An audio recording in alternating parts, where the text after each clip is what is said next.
할렐루야. 우리 하나님께서 예비하신 은혜를 여러분 모두에게 부어주시기를 주님의 이름으로 축복합니다. 우리는 지금 부활절기를 살아가고 있습니다. 부활의 그 생명이 여러분의 삶 가운데 가득하기를 간절히 바랍니다. 지난 주일에 우리는 예수 다시 사셨다 이렇게 외쳤습니다. 여러분, 예수님이 다시 사신 이 부활은 선언이 아니라 삶의 능력입니다. 그런데 부활의 능력은 여전히 장벽 앞에서 그 장벽을 넘어서지 못하고 있는 것처럼 보입니다. 그 장벽이 뭘까 생각을 해봅니다. 그 장벽은 물리적으로 몸이 부활했다라고 하는 것을 받아들이기가 쉽지 않은 불신앙, 이게 바로 저는 장벽이라고 생각을 합니다. 그런데 오늘 본문에는 부활의 소식 앞에서 우리보다도 더 심하게 의심을 했던 한 제자를 만나게 됩니다. 늘 의심만은이라고 하는 수식어가 붙는 도마라고 하는 사람이 있지요. 도마의 모습을 보면은 믿고 싶지만 확신하지 못하는 사람, 따르고 싶지만 두려운 마음이 앞서는 우리의 모습이 그 안에 고스란히 담겨 있는 것을 봅니다. 오늘 본문은 부활절 두 번째 주일이면은 꼭 채택하고 읽는 성서 일과입니다.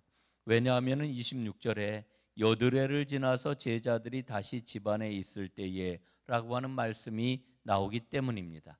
그러니까 오늘 본문에 나오는 사건은 예수님이 부활하신 지 일주일 만에 일어난 일이라고 하는 것을 알 수가 있습니다. 우리가 지난 주일에 살펴봤던 것처럼 여인들은 부활하신 예수님을 만났습니다. 그리고 자기들이 들은 부활의 소식을 제자들에게 전해 주었습니다. 그러나 제자들은 여인들의 말을 믿지를 않았지요. 그리고 제자들은 여전히 무서워서 문을 걸어 잠그고 숨어 있었습니다. 그런데 바로 그때 부활하신 예수님께서 제자들 가운데로 오셨습니다. 그리고 제자들에게 주셨던 말씀이 샬롬, 너희에게 평강이 있을지어다 라고 하는 말씀이었습니다. 성경 본문을 보게 되면은 예수님이 두 번에 걸쳐서 너희에게 평강이 있을지어다 이렇게 말씀을 하신 걸로 기록이 되어 있습니다. 여러분, 성경에 두 번 기록이 되어 있으니까 우리가 그런 줄로 알지만 저는 마음속에 그려보면은 아마 예수님께서 두 번이 아니라 세 번, 네 번 거듭해서 평강을 제자들에게 주시지 않았을까 생각을 합니다. 여러분, 부활하신 예수님이 우리에게 정말 주고 싶은 것이 있는데 그게 뭐냐? 그게 바로 평강이라고 하는 것을 우리는 꼭 기억을 해야 합니다. 자, 그런 다음에 예수님께서는 제자들에게 손과 옆구리를 보여주셨습니다. 부활하신 주님의 몸에 남은 고난의 흔적이요 죽음의 흔적이라고 이야기할 수 있지요. 그것을 보고 제자들은 모두 다 기뻐했습니다. 그리고 우리 주님이 정말 살아나셨구나, 부활을 믿었습니다. 그리고 부활을 기뻐하는 제자들에게 예수님께서는 놀랍게도 사명을 주시지요. 21절 말씀에 보니까 아버지께서 나를 보내신 것 같이 나도 너희를 보내노라 말씀을 합니다.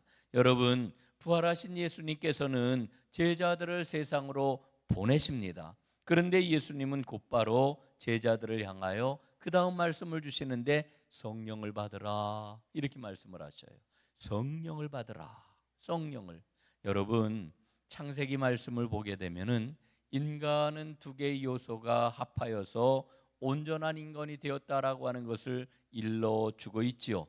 그래서 창세기 1장 27절 말씀에 보면은 여호와 하나님이 땅의 흙으로 사람을 지으시고 생기를 그 코에 불어넣으시니 사람이 생명이 된지라 이렇게 말씀을 해주고 있습니다. 여러분, 생명이 되었다라고 하는 말씀의 의미가 무엇입니까? 생명체가 되었다, 이와 같은 말씀이죠. 생기를 불어넣으심으로 사람이 비로소 생명을 가진 온전한 사람이 되었다, 이렇게 일러주고 있는 것입니다. 이 생기가 뭐냐? 이게 바로 하나님의 영입니다.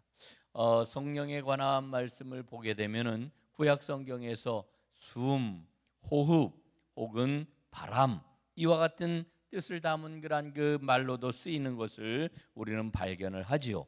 예수님께서는 지금 제자들에게 사명을 주시면서 능력의 원천인 성령을 받으라 말씀을 하십니다.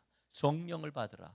여러분, 성령은 쉽게 생각을 하면은 부활의 영이다 이렇게 이야기할 수가 있죠. 왜냐하면은 주님께서 보내시는 사람이 세상에 나아가서 해야 할 일이 무엇이겠습니까? 그것은 바로 부활을 증언하는 것입니다.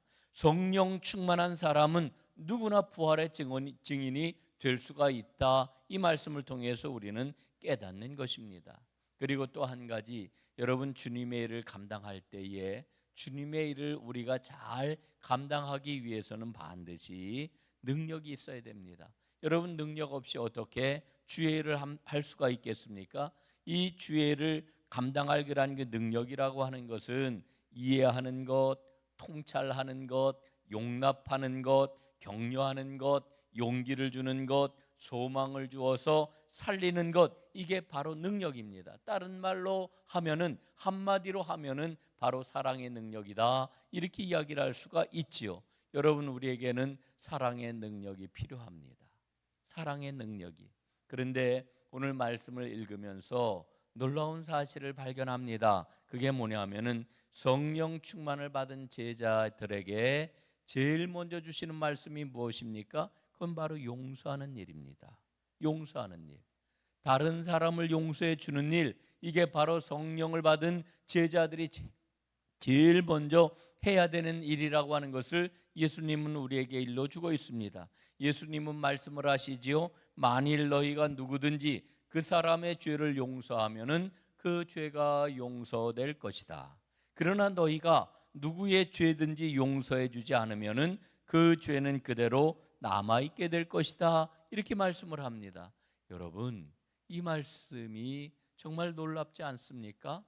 예? 우리에게 이와 같은 권세를 주시다니, 또 주님께서 성령 충만한 사람에게 제일 먼저 하셨던 그 말씀이 용서에 관한 말씀이라니, 이것이 정말 놀랍습니다. 여러분, 예수님을 모시는 사람은 형제의 죄를 용서하는 사람이라고 하는 것을 우리는 이 말씀을 통해서 깨닫는 겁니다. 여러분, 부활하신 예수님을 구주로 모시고 살아가는 교회 공동체가 제일 먼저 가장 중요하게 해야 할 일이 뭐예요? 그건 바로 이웃의 죄를 용서하는 것이다. 이렇게 우리에게 일러주고 있는 겁니다. 어떤 분은 그런 이야기를 해요. 교회가 오늘 우리가 살아가고 있는 이 시대에 옳고 그름의 잣대를 세워야지요, 이렇게 이야기를 해요. 여러분, 맞습니다. 옳고 그름의 잣대를 교회가 분명하게 세워야 합니다. 그러나 그 말은 일리 있는 이야기이지요. 무슨 얘기입니까? 그 말은 일리가 있지만 이리가 있는 건 아니에요. 예? 다 맞는 게 아니라고 하는 겁니다. 부분적으로는 맞지만 다 맞는 이야기가 아니다라고 하는 겁니다. 여러분 보십시오. 도덕적으로 윤리적이냐 아니냐라고 하는 이 옳고 그름을 따지는 것은 교회만이 할 수 있는 일이 아닙니다. 세상에는 수많은 기구가 있고 기관이 있고 공동체들이 있습니다. 그 모든 기구와 공동체마다 옳고 그름을 따지는 상세한 자기 법이 있고 자기 원칙이 있습니다. 그런데 세상이 하지 못하는 일이 있는데 그게 뭘까요? 용서하는 겁니다. 용서하는 거. 만일 교회가 용서하는 이 일을 뒤로 미루어 놓고 다른 사람의 죄를 묻고 따져가지고 정죄하고 심판하는 일에만 관심을 쏟는다라고 하면은, 여러분, 그것은 하나님의 공동체라고 말할 수가 없는 거지요. 중요한 것은 성령 충만한 사람, 성령 충만한 공동체는 사랑하고 용서한다는 것입니다.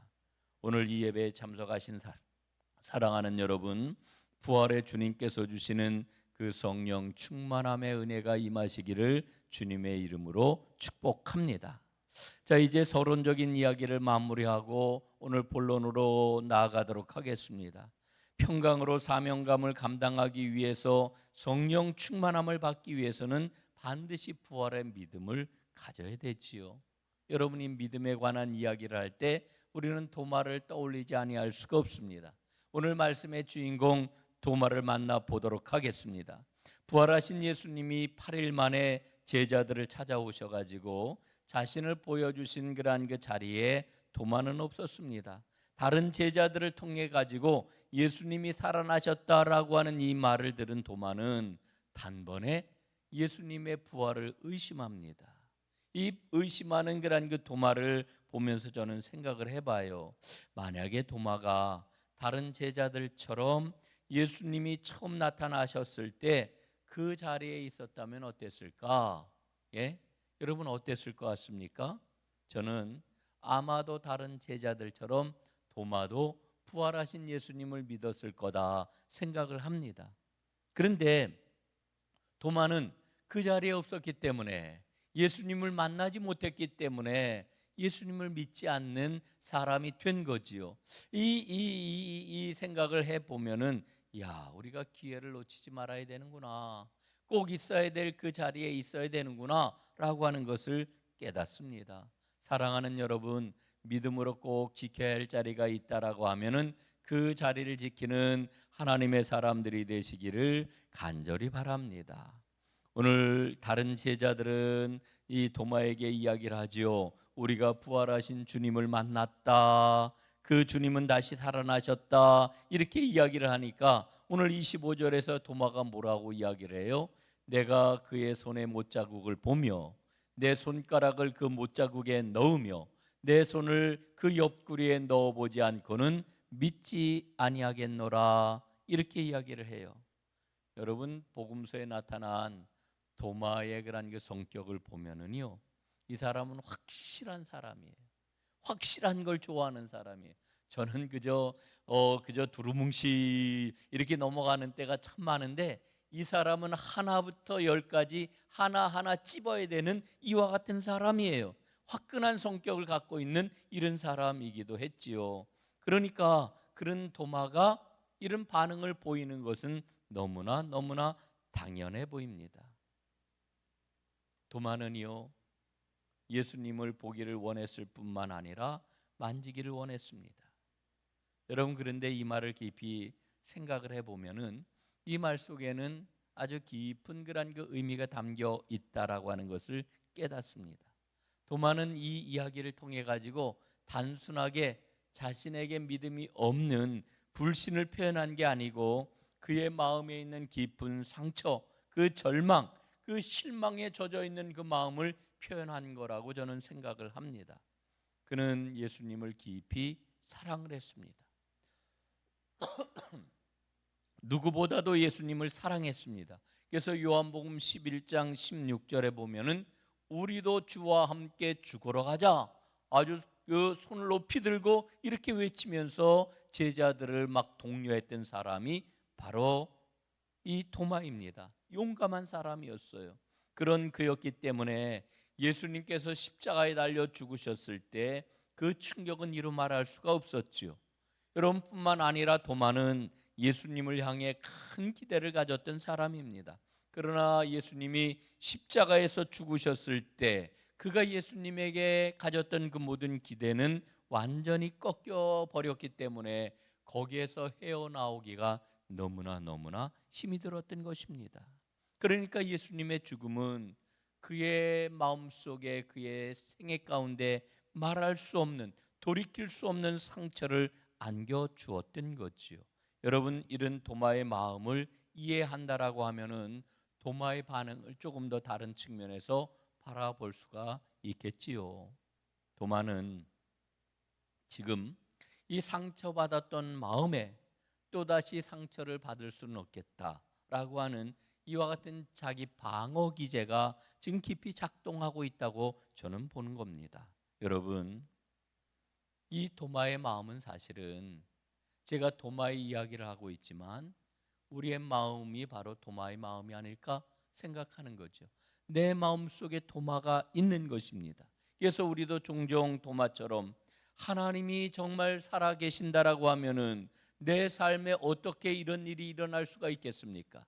하나님이 살아계신다라고 하면 왜 이런 일이 일어나는 겁니까? 우리는 이렇게 원망스럽게 하나님께 물을 때가 있지 않습니까? 여러분, 도마의 의심은 이상한 게 아니라 아주 흔한, 우리 가운데서 언제나 일어날 수 있는 우리 모든 사람의 마음이라고 하는 것을 오늘 말씀을 통해서 발견합니다. 그런데 중요한 게 있습니다. 부활하신 예수님께서는 이런 도마를 꾸짖으신 것이 아니라 그를 직접 찾아오셨습니다. 그리고 예수님은 도마에게 말씀을 하십니다. 내 손가락을 이리 내밀어 내 손을 보고 내 손을 내밀어 내 옆구리에 넣어보라. 내 손가락을 내밀어 나를 한번 만져보고 넣어봐라. 예수님 말씀을 하시는 겁니다. 여러분, 저는 이 말씀이야말로 예수님이 부활하신 분, 예수님 부활의 능력을 고스란히 보여주고 있는 그와 같은 말씀이라고 생각을 합니다. 여러분, 부활은 단지 죽음을 이기신 놀라운 기적이 아닙니다. 여러분, 부활의 능력은 생명의 능력이잖아요. 그 생명의 능력이 구체적으로 어떻게 나타나는 겁니까? 상한 자를 찾아가시는, 그래서 넘어진 자를 일으키시는 능력, 이게 바로 부활의 능력입니다. 슬픔과 의심 때문에 마음속 깊은 곳에 있는 두려움을 떨쳐버리지 못하는 자에게서 두려움을 떨쳐내는 능력, 이게 바로 부활의 능력입니다. 그 능력은 오늘도 여전히 의심하는 자를 외면하지 아니하는 사랑으로 우리에게 나타나고 있는 거지요. 여러분, 도마는 예수님이 부활하셨다고 그러니까 뭐라고 이야기를 했어요? 앞에서 우리가 봤잖아요. 25절에서 그의 손에 못자국을 보고 내 손가락을 그의 못자국에 넣어보고 내 손을 그의 옆구리에 넣어봐야 되겠다, 이렇게 이야기하지 않습니까? 그런데 부활하신 예수님께서는 도마에게 나타나셔서 그 모든 이야기를 그대로 도마에게 받아주시고 말씀을 하십니다. 도마야, 네 눈을 떠서 이 못자국을 한번 보거라. 손가락을 이 못자국에 넣어 보거라. 옆구리에 난 창자국에 내 손을 넣어 보거라. 이렇게 말씀하시는 것 아닙니까? 여러분, 우리 부활하신 주님께서 도마에게 말씀하시는 이 말씀은 주님의 사랑이고 주님의 사랑의 음성인 것이지요. 여러분, 도마는 예수님의 그 사랑 앞에 감히 손을 내밀어서 못자국을 만지지 않지만 못하는 거지요. 그러나 그는 고백을 합니다. 나의 주님이시요 나의 하나님이십니다. 나의 주님, 나의 하나님. 여러분, 이 고백은 놀라운 고백이요 가장 완전한 고백입니다. 그래서 신학자들은 이야기하기를 가장 완벽하고도 완전한 위대한 그런 그 고백이다, 이렇게 이야기를 합니다. 여러분, 도마는 요한복음에서 예수님을 하나님으로 고백한 유일한 사람입니다. 다른 많은 제자들이 있었고 예수님을 따라다니는 사람들이 있었지만은 예수님을 하나님이라고 고백한 사람은 도마 한 사람입니다. 놀라운 고백을 한 것이지요. 이제 도마는 의심하는 사람에서 가장 깊은 신앙 고백을 남긴 고백의 사람이 되었습니다. 여러분, 어떻게 도마가 이와 같은 고백을 하게 되었을까요? 그 고백을 하게 된 그 변화의 원동력은 무엇이었을까요? 그의 마음속에 있는 논리가 해결되었기 때문일까요? 아닙니다. 그의 마음의 상처를 아시고 그를 찾아오신 주님의 사랑 때문입니다. 여러분, 능력에 대한 이야기를 또 한번 해야 되겠는데요. 여러분, 능력 그러면 우리는 세상적인 기준을 가지고 능력을 생각하잖아요. 그 사람은 재능이 많아, 그 사람은 힘이 있어. 예? 여러분, 그 재능과 힘이라고 하는 게 무엇입니까? 뭔가를 잘할 수 있는 달란트, 예?